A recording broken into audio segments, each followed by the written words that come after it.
ছোট বন্ধুরা, আমরা যদি দ্বিতীয় শ্রেণীর গণিত বইয়ের ৫৮ পৃষ্ঠার একদম উপরে লক্ষ্য করি, দেখো এখানে শুরুতেই আমরা একটি প্রশ্নবোধক চিহ্ন দেখতে পাচ্ছি, তাই না? এখানে বলা হয়েছে ২১৬ যোগ ১৪২ সমান, আমরা এখানে একটি খালি ঘর দেখতে পাচ্ছি, তাই না? অর্থাৎ এই দুটি সংখ্যাকে যোগ করলে যত হবে আমরা কিন্তু এই খালি ঘরে সেই সংখ্যাটি লিখে দিব। এবারে বলা হয়েছে কিভাবে যোগ করা যায়, অর্থাৎ এই যোগ অঙ্কটি আমরা কিভাবে করে সমাধান করতে পারি। দেখো, আমরা এর আগেও কিন্তু শিখেছি যোগ অঙ্কের ক্ষেত্রে আমাদের প্রথমেই যেটি করতে হয় সেটি হচ্ছে এই শেষের সংখ্যার সঙ্গে শেষের সংখ্যাটিকে যোগ করতে হয়, তাই না? তারপরে হচ্ছে তার আগের সংখ্যার সঙ্গে তার আগের সংখ্যাকে যোগ করতে হয়, তারপরে হচ্ছে একদম শুরুর সংখ্যার সঙ্গে শুরুর সংখ্যাকে যোগ করতে হয়, তাই না? আমরা যদি একটু অন্যভাবে বলি, তাহলে তোমরা তো নিশ্চয়ই স্থানীয় মান সম্পর্কে শিখেছ, অর্থাৎ একক, দশক, শতক, হাজার, হ্যাঁ, এইগুলো সম্পর্কে শিখেছ, তাই না? আমরা জানি এটি হচ্ছে একক, দশক, শতক। আবার এখানে এটি হচ্ছে একক, এটি দশক, এটি হচ্ছে শতক। তাহলে এককের সঙ্গে প্রথমে একককে যোগ করব, তারপর দশকের সঙ্গে দশক, এবং তারপর শতকের সঙ্গে শতককে যোগ করব। ঠিক আছে, এটি হচ্ছে নিয়ম। হ্যাঁ, খুবই সহজ কিন্তু। আচ্ছা দেখো, শেষে এখানে রয়েছে 6, এখানে শেষে রয়েছে 2। এই দুটিকে আমরা কিভাবে যোগ করতে পারি? দেখো, 6 এবং 2 এর মধ্যে কোনটি ছোট? হ্যাঁ, আমরা জানি 2 ছোট, তাই না? এই জন্য 2 এর জন্য 2টি দাগ দিলাম, দেখো, একটি, 2টি। আচ্ছা, এবার এই 6 এর পর থেকে যদি আমরা 2 সংখ্যা পর্যন্ত গণনা করি, দেখো তো কত হয়? 6, 7, 8। কত হয়ে গেল? 8। আমরা এখানে শেষে কিন্তু লিখে দেব 8। ঠিক আছে? আচ্ছা, আমরা শেষে লিখে দিলাম 8। শেষে কেন লিখলাম? কারণ আমরা শেষের দুটি সংখ্যাকে যোগ করেই তো 8 পেয়েছি, এই জন্য এই 8কেও আমরা শেষে লিখে দিলাম। শেষ থেকে লিখতে লিখতে আমরা এই শুরুর দিকে যাব।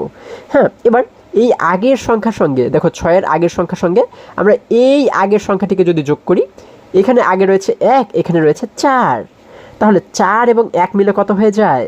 আমরা জানি 4 এবং 1 মিলে হয়ে যায় 5। তাহলে আমরা এই আগে লিখে দিলাম 5। আচ্ছা, এবারে যদি আমরা একদম শুরুর সংখ্যার সঙ্গে এই শুরুর সংখ্যাটিকে যোগ করি, দেখো এখানে শুরুতে রয়েছে 2, এখানে রয়েছে 1, তাহলে 2 এবং 1 মিলে কত হয়? আমরা জানি 2 এবং 1 মিলে কিন্তু হয়ে যায় 3, তাই না? তাহলে আমরা এই সোজা লিখে দিব 3। আচ্ছা দেখো, তাহলে আমাদের উত্তর কত হয়ে গেল? 358। ঠিক আছে, এটি কিন্তু আমাদের উত্তর। দেখো কত সহজে আমরা এটিকে সমাধান করে ফেললাম। আশা করি সকলেই তোমরা বুঝতে পেরেছো। এবারে যদি আরেকটু নিচে আমরা লক্ষ্য করি, দেখো এখানে আমরা একটি ছেলে শিশুকে দেখতে পাচ্ছি, তাই না? সে বলেছে আমরা স্থানীয় মান ব্যবহার করে গাণিতিক বাক্যে যোগ করতে পারি। আচ্ছা, তাহলে আমি একটু আগে তোমাদের যেটি বলেছি, স্থানীয় মান ব্যবহার করেও কিন্তু আমরা এই অঙ্কটি সমাধান করতে পারি, তাই না? অর্থাৎ এককের সঙ্গে একক যোগ করব, দশকের সঙ্গে দশক এবং শতকের সঙ্গে শতক, তাই না? এই দেখো, যদি একটু নিচে আমরা চলে যাই, এখানে দেখতে পাচ্ছি 216 কিন্তু আমাদের প্রথম সংখ্যা ছিল, তাই না? এবং দ্বিতীয় সংখ্যাটি ছিল 142। তাহলে এখানে এই যে 6 হচ্ছে একক, এটি হচ্ছে দশক, এটি হচ্ছে শতক। আবার এখানে এই 2 হচ্ছে একক, এটি হচ্ছে দশক, এটি হচ্ছে শতক। ঠিক আছে, তাহলে এই এককের সঙ্গে আমরা একককে যোগ করব, এই দশকের সঙ্গে দশক এবং শতকের সঙ্গে শতক। ঠিক আছে, এই বিষয়টি এখানে কিন্তু আমাদের বিস্তারিত বলা হয়েছে। আমি তোমাদের যেভাবে বুঝিয়েছি, তোমরা যদি সেটি বুঝে থাকো, তাহলে এটি আর আমাদের দেখার প্রয়োজন নেই। হ্যাঁ, একদম শেষে যদি আমরা লক্ষ্য করি, দেখো এইখানে আমাদের উত্তর কত বের হয়েছে? 358, তাই না? আমরা কিন্তু একদম শুরুতে যখন এটিকে সমাধান করেছি, তখন আমাদের উত্তর এই 358 বের হয়েছিল, তাই না? আচ্ছা, তাহলে এখানেও কিন্তু সেটি দেখানো হয়েছে। আচ্ছা, এবার যদি আর একটু নিচে আমরা লক্ষ্য করি, দেখো এখানে আমরা একটি ছেলে শিশুকে দেখতে পাচ্ছি। সে বলেছে শ্রেণীকক্ষ সাজানোর জন্য রাজু 334টি কাগজের ফুল বানালো, মিনা 145টি ফুল বানালো। আচ্ছা, তারা কাগজ দিয়ে মোট কতগুলো ফুল বানালো? আমরা যদি প্রশ্নটিকে আবারও বোঝার চেষ্টা করি, বলা হয়েছে কি শ্রেণীকক্ষ সাজানোর জন্য রাজু 134টি ফুল দিয়ে 134টি কাগজের ফুল সে বানালো, তাই না? কতটি? 134টি। এবং মিনা 145টি ফুল বানালো। এখন আমাদের বলা হয়েছে তারা, মানে দুজনে মিলে কাগজ দিয়ে মোট কতগুলো ফুল বানালো। তাহলে দুজনে মিলে মোট কতগুলো ফুল বানিয়েছে, আমরা এটিকে কিভাবে বের করব? এই যে 134টি ফুলের সঙ্গে আমরা 145টি ফুলকে যদি যোগ করে দেই, তাহলেই কিন্তু পেয়ে যাব যে তারা মোট দুজনে মিলে কতটি ফুল বানিয়েছে, তাই না? কত সহজ দেখো। আচ্ছা, আমরা যদি এবারে একটু নিচে লক্ষ্য করি, দেখো এখানে এই মেয়ে শিশুটি বলেছে কাগজের ফুলের মোট সংখ্যা কিভাবে হিসাব করতে পারি। তাহলে আমরা কিভাবে হিসাব করতে পারি? আমরা এই দুটি সংখ্যাকে যোগ করলেই কিন্তু পেয়ে যাব যে মোট কতগুলো ফুল তারা দুজনে বানিয়েছে, তাই না? এই দেখো এবারে এই ছেলে শিশুটি বলেছে 134 যোগ 145 সমান, আমরা এখানে একটি খালি ঘর দেখতে পাচ্ছি। তার মানে এই যে দুটি সংখ্যাকে কিন্তু আমরা এখানে যোগ করব, তাই না?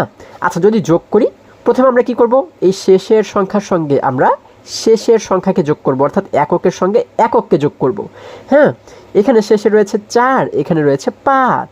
তাহলে 4 এবং 5-এর মধ্যে কোনটি ছোট? হ্যাঁ, আমরা জানি 4 ছোট।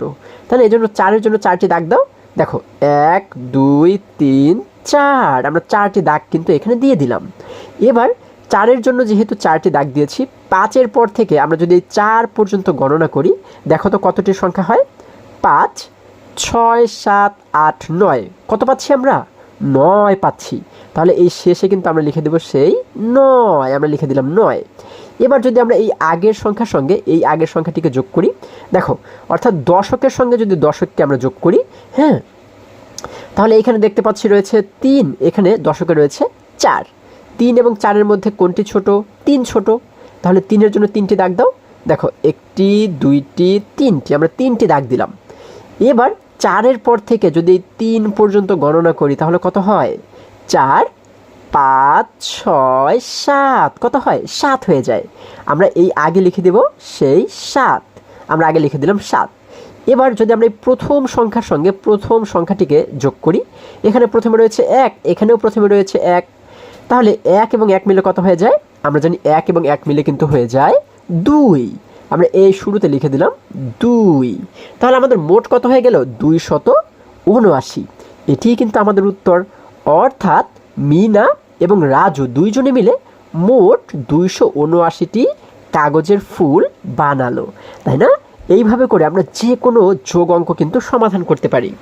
আশা করি এই পৃষ্ঠার সমস্ত অঙ্কগুলো তোমরা খুবই সহজে এবং খুবই সুন্দরভাবে বুঝতে পেরেছো। বন্ধুরা, আজকে আমাদের এই পর্যন্তই, আবারও দেখা হবে পরবর্তী ভিডিওতে।